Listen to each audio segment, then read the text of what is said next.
और अब बात मुंबई में मेक इन इंडिया में आगजनी की। महाराष्ट्र के मुख्यमंत्री फडणवीस ने कहा है कि पूरे आयोजन स्थल का नए सिरे से फायर ऑडिट किया गया है। आज तक से एक्सक्लूसिव बातचीत में फडणवीस ने कहा कि कल राहत का काम काफी अच्छे तरीके से हुआ।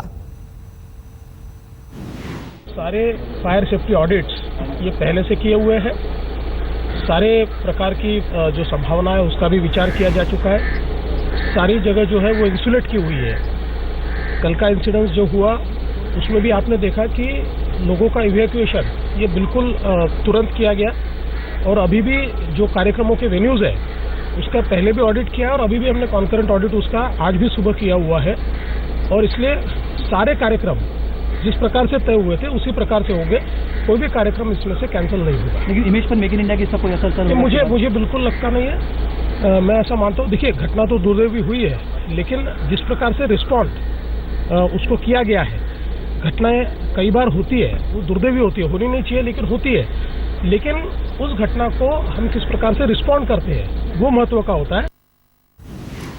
और इस वक्त हमारे साथ जुड़ गए हमारे संवाददाता कमलेश सुतार मुंबई से। कमलेश, अभी हम देवेंद्र फडणवीस को सुन रहे थे, उन्होंने जो बातें कही उसमें सच्चाई नजर इसलिए आ रही है क्योंकि इतनी बड़ी घटना घटी लेकिन कोई हताहत नहीं हुआ और इजीली इवैक्यूएट कर दिया गया वहां से लोगों को। लेकिन बड़ा सवाल इस बीच ये है कि आखिर ये घटना घटी कैसे और घटी ही क्यों, जबकि पहले से ऑडिट की बात कही जा रही है और फायर सेफ्टी नॉर्म्स को ध्यान में रख के सारी तैयारियां थी।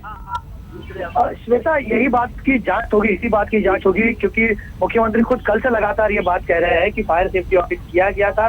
जो स्टैंडर्ड ऑपरेटिंग प्रोसीजर्स होती है, जो एसओपीज होती है, उन्हें फॉलो किया गया था। फायर का ड्रिल भी हुआ था। बावजूद इसकी आग लगती है तो क्या इसके पीछे के कारण है, इसकी वजह ढूंढी जाएगी, जो रिपोर्ट फायर डिपार्टमेंट देगा। फाइमा फेटी हमने सुबह बात भी करी थी, फायर सेफ्टी ऑफिसर जो रान दले हैं उन्होंने भी ये बात कही कि इसी बात की जांच सामने आएगी। जांच में जो साइंटिफिक जांच होगी उससे बाहर आएगा कि इसकी वजह क्या थी, क्या कोई शॉर्ट सर्किट हुआ था या किसी और वजह से आग लगी थी, ये सब वजह सामने आएगी। लेकिन आज मुख्यमंत्री ने जो बात कही है कि जिस तरह का मेक इन इंडिया का बड़ा प्रोग्राम महाराष्ट्र में रहा, उसके चलते आज फिर सुबह नए सिरे से एक फायर सेफ्टी ऑडिट किया गया। पहले भी हुआ था, नए सिरे से ऑडिट किया गया। मेक इन इंडिया में दर्जनों देशों के यहाँ पर डेलीगेट आए हुए, कुछ देशों के प्रधान भी यहाँ पर हैं। अलग अलग राज्यों के मुख्यमंत्री यहाँ पर लगातार आकर अपने स्टेट में मेक इन इंडिया को पिच कर रहे हैं। इसके चलते अगर वहां पर कोई ऐसा हादसा होता है तो जाहिर सी बात है राज्य के लिए अच्छी बात नहीं होगी। तो ऐसा हादसा वहां पर ना हो, इसके लिए आज दोबारा एक बार फायर सेफ्टी ऑडिट राज्य सरकार ने किया गया है। जाहिर सी बात है कोई चांस नहीं लेना चाहते हैं, लेकिन मुख्यमंत्री का यह कहना है कि जांच से तो चीजें बाहर आएगी, लेकिन एक हादसा था और ऐसे हादसे ना हो, इसे टालने की कोशिश अब राज्य सरकार कर रही है। बिल्कुल, बहुत बहुत शुक्रिया आपका कमलेश। बिहार से जहां आरजेडी ने रेप के आरोपी अपने विधायक राजबल्लभ यादव को पार्टी से निकाल दिया है।